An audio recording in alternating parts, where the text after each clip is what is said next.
안녕하세요. 반갑습니다. DNM 미용 경영연구소 장지원입니다. 오늘 이번 시간에는 이제 그 미용 직업 4분면의 이제 그 마지막 부분인 다점포 형태의 미용 사업에 대한 이야기를 좀 말씀을 나누고자 합니다. 대체적으로 다점포 형태의 이제 미용 사업을 이야기하면 고개를 절레절레 흔드시고 혀를 내두르고 걸으시는 경우들이 많죠. 왜냐하면은 다점포 형태의 미용 사업을 해서 제대로 성공한 사례를 아마 보기가 쉽지 않기 때문에 그럴 겁니다. 그래서 대체적으로 좀 선입견, 편견을 가지고 다점포 미용 사업을 보는 경우들이 있고, 그리고 이제 또 한 가지 나아가서는 다점포 미용 사업을 하고 계시는 이제 분들 가운데에서도 다 그런 건 아니겠지만 대체적으로 사실은 그렇게 실속 있는 사업 모델을 유지하거나 만들어가고 있는 케이스는 그리 보기에 흔하지는 않다라는 것도 현실적인 문제이고 있죠. 그래서 주변에 좀 이렇게 알만한 사람들은 다 아는 그런 어떤 그 현실적인 한계를 갖고 있는 게 많이 보이다 보니 대체적으로 다점포 미용 사업에 대해서는 부정적인 견해를 보이는 경우들이 많습니다. 그런데 저는 여러 가지 어떤 그 우리 사업의 특징과 장점, 강점 이런 것들을 좀 그 연구를 해보고 또 다른 업종의 비교를 이제 해봤을 때 여러 가지 그 우리 미용업이 갖고 있는 특징적 요소들이 또 있습니다. 그래서 저는 단도직입적으로 말씀을 드린다면은 이왕 미용을 직업으로 삼아서 삶을 만들어가고 그리고 미래를 준비하고 한다면 좀 중장기적인 안목을 가지고 목표를 가지고 다점포 형태의 미용 사업을 생각해보고 도전해 가는 것을 저는 적극 권유하고 추천해 드리는 바입니다.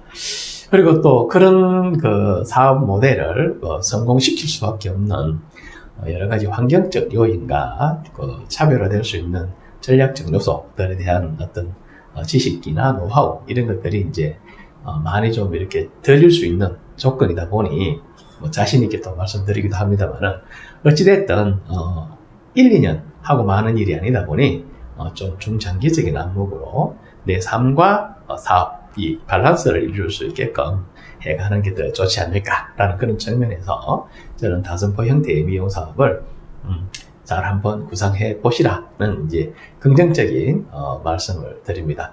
그럼 먼저 다점포 형태의 사업을 제가 이렇게 유난히 이렇게 권해드리고 그렇게 해보시기를 말씀드리는 이유가 있는데 한 4가지 정도 관점에서 일단은 먼저 말씀드리고 싶어요. 첫 번째는 뭐냐면은 다점포가 만들어져서 그 점포가 정상적으로 잘 돌아가면 거기서 로얄티가 나오잖아요. 로얄티라는 게 뭡니까? 내가 근로를 안 하고도, 즉 노동을 안 하고도 노동 생산성이 아닌 소득이 발생될 수 있잖아요.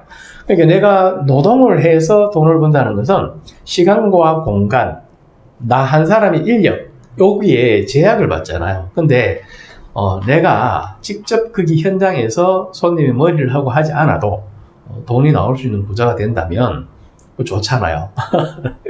대부분의 사람들이 꿈꾸는 가장 좋은 그 수익 모델이 아닙니까?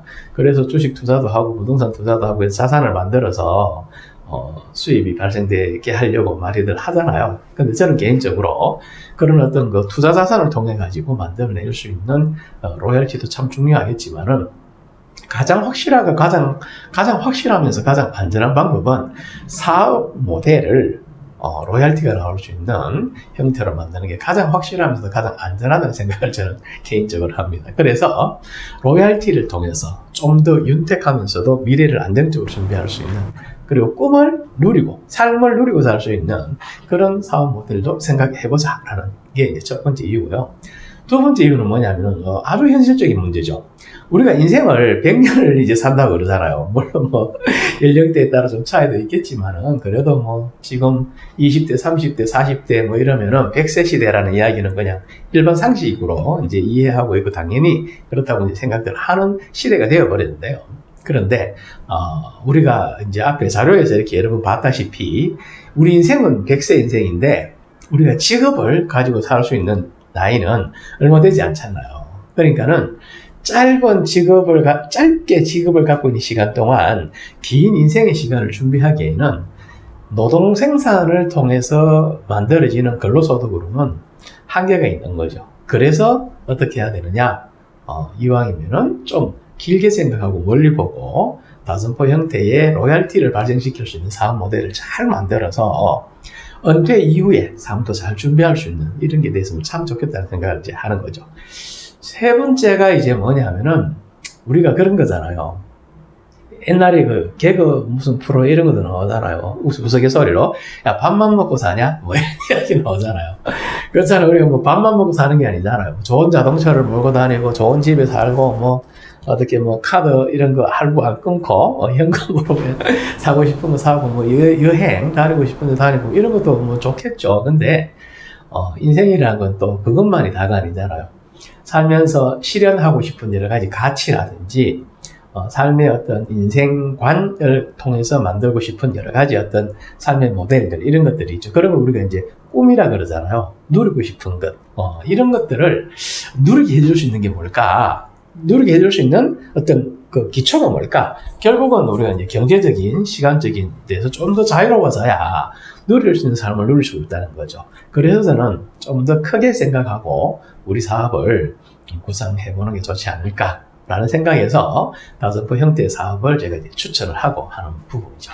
그리고 이제 네 번째가 앞서 잠깐 언급했지만 우리가 이 미용이라는 직업을 선택하게 되면 1년, 2년, 3년, 4년, 5년 뭐 이렇게 정도 하고 말지는 않지 않습니까? 물론 뭐 장롱면허가 수십만 개라고 할 정도로 뭐 미용업을 진출했다가 그만하시거나 포기하시거나 아니면 면허증을 따고 뭐 아예 미용을 안 하신 분들도 많지만 그래도 미용을 직업으로 삼은 분들은 대체적으로 10년, 20년, 길게는 30년 뭐 이렇게 하시잖아요. 그러면은 그 수십 년의 시간이라는 것은 처음에는 내 몸 하나로 시작을 하지만은 1년, 2년, 3년, 4년, 5년, 10년, 15년, 20년 올바른 방향으로 제대로 이해하고 무언가를 만들어 간다면은 궁극에는 10년 후, 20년 후에는 다선포 형태의 미용 사업을 충분히 성공적으로 해내고도 남을 만큼의 준비를 할 수 있는 기간과 시간이 허락되어 있는 거죠. 그리고 그 수많은 시간 동안 얼마나 많은 노하우를 쌓을 수가 있는데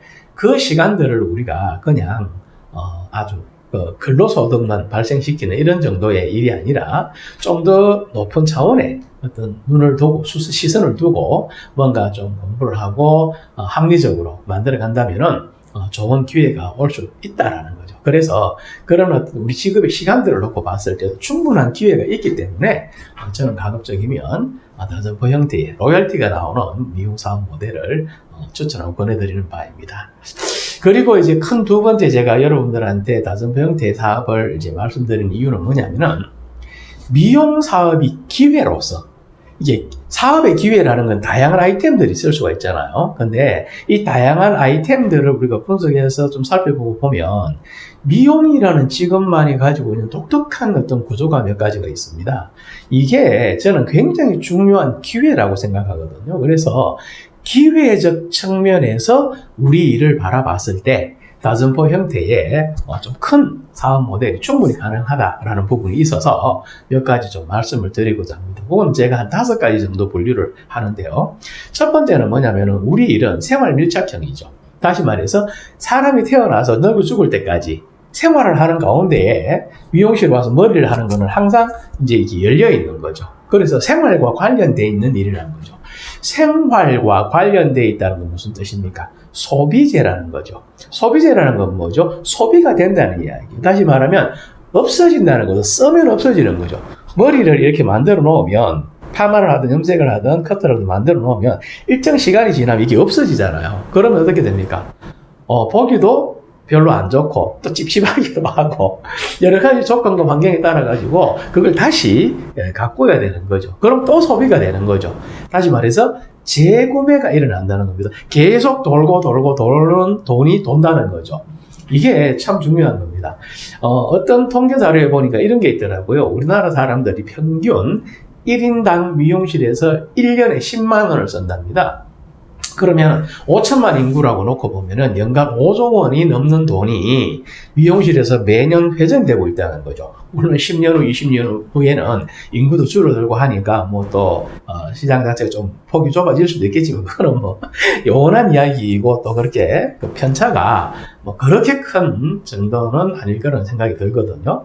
그래서 연간 5조 원이 넘는 그런 돈이 미용실에서 돌고 있는 거예요. 물론 뭐 삼성이니 뭐 이런 어마무시한 기업에서 보면 뭐 별거 아닐 수도 있지만 우리 같은 개인들이 사업의 기회로서 진출하기에는 상당히 맛깔스러운 그런 재밌는 시장입니다. 그래서 이 시장을 우리가 그냥 가볍게 생각할 게 아니라 좀 더 크게 생각하고 좀 멀리 보자는 거죠. 연간 5조 원의 시장에 돈이 굴러다니고 있는데 그 돈 내가 가지고 온다고 누가 막 뭐라 합니까? 야 너는 뭐 1년에 뭐 1억만 가지고 가, 너는 5천만 가지고 가, 뭐 이렇게 이야기합니까? 그러지 않잖아요. 손님들 우리한테 뭐라 하지 않습니다. 달라면 달라는 대로 주고 하면 하라는 대로 하는 게 고객들이잖아요. 그래서 이 시장을 우리가 좀 더 크게 기회로 보고 도전할 수 있는 어떤 생각이면 참 좋지 않을까라는 생각을 합니다. 그리고 가끔씩 저한테 이런 질문을 하시는 분들이 계십니다. 대기업이 미용실에 진출하면 파리바게뜨나 혹은 뭐 세탁업을 하는 뭐 그런 데 있죠. 크림토피아나 이런 식으로 들어오게 되면 미용시장도 개인들이 하기에는 위축이 많이 되지 않느냐라는 이야기를 합니다. 충분히 염려하실 수 있는 부분입니다. 그러나 저는 개인적으로 대기업은 미용시장에 들어오지 않습니다. 그 대기업이 미용시장에 들어오지 않는 이유를 세 가지로 제가 말씀을 드리고 싶은데요. 첫 번째는 뭐냐면은 단위 면적당 생산성이 대기업에서 생각하는 만큼 나오지 않습니다. 다시 말해서 뭐 요거는 이제 구시대적 표현입니다만은 평수로 말씀 좀 드릴게요. 50평짜리라는 어떤 그 가게가 있으면 이 50평짜리에서 생산되는 생산성을 놓고 계산을 하는 거죠. 그러면 아이스크림을 팔거나 빵을 팔거나 세탁물을 팔거나 뭐 이럴 때에는 50평이라는 가게에서 예를 들어서 하루에 100이라는 생산성이 나오면 미용실은 수공업, 즉 사람의 손으로 모든 걸 해야 하는 부분이기 때문에 그게 안 나온다는 이야기입니다. 그러면 미용실을 50평 했을 때 생산성이 단위 면적당 생산성이 80이 나오고 아이스크림 가게를 했을 때는 똑같은 평수의 단위 면적당 생산성이 100이 나온다면 대기업에서 어디다가 투자를 하겠습니까? 그래서 미용시장은 대기업이 별로 염두를 두지 않습니다. 그리고 한 두세 번 정도 대기업에서 기웃기웃한 적은 있었습니다만은 별 의미 없는 그런 환경이었다는 걸 제가 실제 체험을 했고 거기에 또 제가 참여도 했던 그 경험이 있어서 말씀을 드리는 부분입니다. 두 번째가 뭐냐면 시간당 생산성입니다. 한 시간에 10,000개를 만들어 팔면 훨씬 생산성이 많이 나오는데 미용실은 그게 안 되잖아요. 어떤 사람은 커트를 30분 만에 하기도 하고 어떤 사람은 커트를 1시간에 하기도 하고 어떤 사람은 똑같은 파마의 메뉴인데도 2시간 걸리는 경우도 있고 어떤 사람은 1시간 걸리는 경우도 있고 이게 수공업이기 때문에 발생되는 이런 한계성이 있습니다. 그래서 표준화할 수 없는 부분이기 때문에 대기업은 시간당 생산성에 있어서도 떨어지는 이런 표준화할 수 없는 부분이 있어서 미용사업 안 들어온다는 게 저의 견해입니다. 그리고 세 번째가 뭐냐면 상품과 공정에 대한 표준화를 할 수가 없는 거죠. 자, 아이스크림 상품 자체를 표준화할 수 있죠. 그리고 아이스크림 가게에서 비스킷라빈스에서 물건을 팔 때 이런 어떤 전체적인 서비스라든지 어떤 물류 생산하는 전반적인 공정을 표준화할 수 있죠. 파리바게뜨도 마찬가지입니다. 그리고 세탁업을 하는 그런 업종도 마찬가지고. 그런데 미용실은 그게 안 되는 거죠. 그래서 상품과 공정을 표준화할 수 없다라고 하는 건 뭐냐면요. 예측하기 힘든 불확실성이 크다는 겁니다. 그리고 조금만 구조가 바뀌어도 생산성의 폭이 왔다 갔다 하는 거죠. 미용실에 직원이 나가고 들어오고 하는 환경에서 발생되는 여러 가지 예측하기 힘든 불확실성들 이런 부분들을 대기업에서 안고 들어올 수는 없는 시장인 거죠. 어떤 건지 좀 이해가 되나요? 기존에 수공업 분야들이 있었습니다. 이걸 생각해 보면 됩니다. 커피 시장이라든지 빵 시장, 세탁 시장, 뭐 또 양복을 옷을 만드는 시장, 구두를 만드는 시장, 뭐 기타 해서 한 불과 뭐 몇십 년 전만 하더라도 사람들의 손에 의존해서 생산을 하던 그런 시장들이 우리가 아마 좀 지금 40대만 해도 충분히 기억기는 할 겁니다. 그런데 그런 시장들이 앞서 말씀드렸던 단위 면적당 생산성이라든지 시간당 생산성, 그리고 상품과 공정을 표준화할 수 있는 이런 환경이다 보니 대기업들이 쫙 진출을 하는 거죠. 그러다 보니 어때요? 사람들이 손으로 하던 그런 가게들은 이제 거의 대부분 다 없어졌죠. 그러나 미용시장은 그거와는 완전히 다른 어떤 분야이라는 사실을 좀 기억을 하시면 기회적 측면에서 미용 사업은 진짜 한번 해볼만 하겠구나 이렇게 이제 생각할 수 있는 거죠. 그래서 미용 사업은 표준화하고 자동화하고 이렇게 해서 하는 사업이 아니라 수공업자를 조직화해서 하는 사업입니다. 그래서 수공업자를 조직화하는 걸 배우고 그걸 통해서 노동 생산성을 극대화할 수 있는 이런 부분들만 잘 이해하고 배우면 만만치 않은 사업 모델을 만들 수 있다는 사실 잘 좀 염두에 뒀으면 좋겠습니다. 그리고 이제 세 번째 제가 이제 사업 기회로서 이 말씀드리는 건 뭐냐면은 우리가 사업을 하려고 하면 사실 자본이 좀 만만치 않게 투자가 되는 경우들이 많다 보니 위험 부담이 되게 많죠. 그런데 미용 사업은 어떻습니까? 맨몸으로 시작할 수 있죠. 미용 지급 사분면에서 제가 정확하게 말씀드린 게 있죠. 1사분면, 즉 내가 맨몸으로 직장 생활을 할 때 퍼스널리티라는 걸 잘 만들어서 동료들과의 감성 신뢰를 만들고 고객들과의 감성 신뢰를 만들 수 있는 역량과 노하우가 잘 만들어지면 나의 노동 생산성을 극대화시켜서 근로 소득을 최고로 만들 수 있다 그랬잖아요. 어떤 사람은 한 달에 200밖에 못 벌지만은 나는 1000만 원도 벌어갈 수 있는 이런 맨몸으로 해서 그렇게 할 수 있는 게 우리 직업이잖아요. 거기에서 많은 노하우가 쌓이고 준비가 되면 어떻습니까? 창업을 할 때 고소득 형태의 창업을 할 수 있는 고소득 자영업자 형태로 창업을 할 수가 있죠. 즉 직원들을 둬서 내가 아닌 나의 직원들의 노동 생산성을 최고로 만들고 거기서 나오는 근로소득을 극대화시켜서 그 직원들도 돈을 많이 벌어가고 나도 거기에서 일정 정도의 로열티를 가질 수 있는 이런 구조를 만들 수가 있잖아요. 거기에 필요한 게 뭡니까? 매니지먼트죠. 그 매니지먼트 역량을 잘 키우면 고소득 자영업자의 형태를 분명히 만들 수가 있는 거죠. 그런 것들을 잘 만들어서 시스템화해서 점포를 다양하게 만들어 간다면 충분한 사업이 될 수 있는 거죠. 5조 원 시장에서 나라고 해서 200억, 300억, 500억 시장 못 만들어라는 보장, 누가 제약을 하지 말라니까 누가 말립니까? 아니잖아요. 하다못해 연간 20억, 30억 정도의 비즈니스 모델 누가 말리지는 않잖아요. 그래서 맨몸으로 시작해서 퍼스널리티를 잘 만들고 그리고 창업할 때 고소득 자영업자 형태의 창업을 할 수 있게끔 매니지먼트를 잘하고 그거를 시스템화해서 다양한 여러 개의 점포를 만들어서 비즈니스 모델을 만들어 갈 수 있는 이런 기회가 있는 거죠. 그리고 네 번째가 정말 중요한 거죠. 미용시장은 20년, 30년, 40년 후에 50년 후에 어떻게 될지 모르겠습니다만 당분간은 참 괜찮은 사업이죠. 왜? 소비자가 끊임없이 세대 교체가 일어나죠. 소비자가 세대 교체가 일어난다는 건 뭡니까? 앞선 세대가 사망하거나 앞선 세대가 더 이상 활동을 못해서 밖에 못 나온다 하더라도 새로운 세대가 그 시장을 뒷받침한다 안 한다? 이거죠. 소비자가 끊임없이 세대 교체가 일어납니다. 태어나고 어른이 되고 죽고 또 태어나고 어른이 되고 죽고 다시 말해서 소비자는 영원히 인간이 이 지구를 지배하고 살아있는 한 소비자는 끊임없이 만들어진다 안 만들어진다 그거죠. 그래서 이 시장은 지속 가능한 시장입니다. 그래서 기회적 측면에서 우리 사업을 제대로 보고 다성표 형태의 로얄티를 만들 수 있는 이런 꿈을 가지는 게 좋지 않을까라는 생각합니다. 그리고 마지막으로 5번째 말씀드리고 싶은 거는 이게 정말 중요한 거예요. 자, 미용을 직업으로 삼는 사람들의 공통점이 있습니다. 그게 뭡니까? 창업을 꿈꾸죠. 미용을 어떻게 해서 선택했나요? 어릴 때 친구 머리 해주는 게 좋았고 어쩌고저쩌고 했지만 결국은 미용을 선택하지 않았습니까? 기술 하나 배우면 저 기술 잘 배우면 손님 오겠네? 있겠네? 그리고 저거를 내가 열심히 하면 언젠가는 내 장사 할 수 있겠네? 이런 거 있잖아요. 그래서 미용을 직업으로 갖는다는 것은 반드시 창업이라는 게 전제가 됩니다. 그렇다면 어떻습니까? 직장인으로서 그 사람이 나와 함께 최고의 결과를 만들어 보고 또 나와 함께 있을 때 관리자로서의 최고의 역량을 발휘해서 최고의 실적을 만들어 보고 그리고 이걸 통해서 어때요?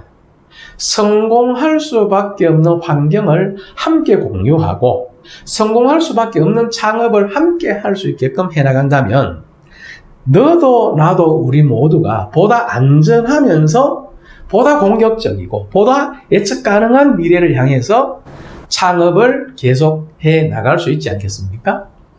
이게 굉장히 중요한 부분인 거죠. 그래서 더불어 함께 최고의 결과를 만들어보고 그리고 더불어 함께 가장 안전하면서도 가장 확실한 성공 창업을 해나갈 수 있는 기회가 만들어져야 된다는 거죠. 왜? 누구나 다 창업을 꿈꾸고 있기 때문에. 그래서 이걸 비전이라 합니다. 이런 비전이 공유될 수 있는 일이 우리 직업이기 때문에 우리가 기회로서 함께 크게 만들어갈 수 있는 어떤 토대를 잘 가꾸고 만든다면은 저는 미용이라는 사업은 다점포 형태의 사업을 만들고 그걸 통해서 더불어 함께 꿈을 공유하고 그리고 환경을 만들어가서 예측 가능한 이미 성공할 수밖에 없는 환경을 가지고 함께 창업하고 개인들이 우리를 만났을 때 누구라도 우리를 만났을 때 미래에 대해서 희망을 가지고 꿈을 가질 수 있는 그런 토대와 환경을 만들어 가면 얼마나 좋을까라는 생각을 합니다. 그래서 저는 좀 외람될 수도 있겠습니다만 이왕 미용을 직업으로 선택했다면 좀 멀리 보고 한 20년 30년 이렇게 보고 정말 큰 사업 모델로 한번 그려보고 꿈꿔봤으면 하는 걸 권해드리는 바입니다. 그래서 이번 시간에는 다점포 형태의 로얄티를 발생시키는 미용 사업으로의 어떤 여러 가지 조건, 환경 이런 부분들을 제가 말씀 좀 드렸고요. 구독 눌러 두시면 잠시 후에는 다점포 형태의 미용 사업이 도대체 무엇인지에 대해서 말씀을 좀 드리도록 하겠습니다. 로얄티가 나오기 위해서는 무엇이 되어야 하는지 잠시 후에 뵙겠습니다. 감사합니다.